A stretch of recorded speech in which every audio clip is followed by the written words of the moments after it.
Delhi Mumbai express highway પર કન્ટેનરમાંથી ગેરકાયદેસર દારૂની હેરાફેરી ઝડપાઈ. પોલીસ સૂત્રો પાસેથી મળતી માહિતી અનુસાર એલસીબી ટીમને દિલ્હી મુંબઈ એક્સપ્રેસ હાઈવે પર કન્ટેનરમાં દારૂ જઈ રહ્યો હોવાની બાતમી મળી હતી, જેના આધારે પોલીસે શંકાસ્પદ કન્ટેનરનો ફિલ્મી ઢગે પીછો કર્યો હતો.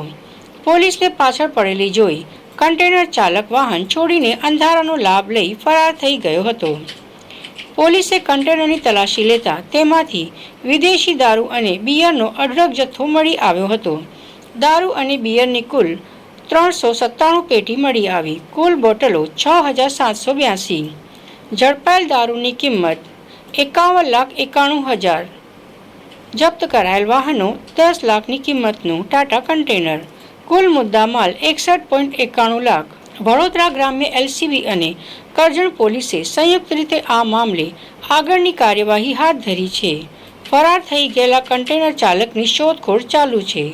આ દારૂનો મોટો જથ્થો કોણે મોકલ્યો અને ગુજરાતમાં કોને સપ્લાય કરવાનો હતો તેની તપાસ શરૂ કરી દેવાઈ છે.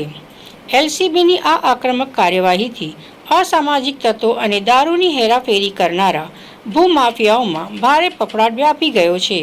પોલીસે સમગ્ર નેટવર્કનો પર્દાફાશ કરવા તપાસના ચક્રો ગતિમાન કર્યા છે.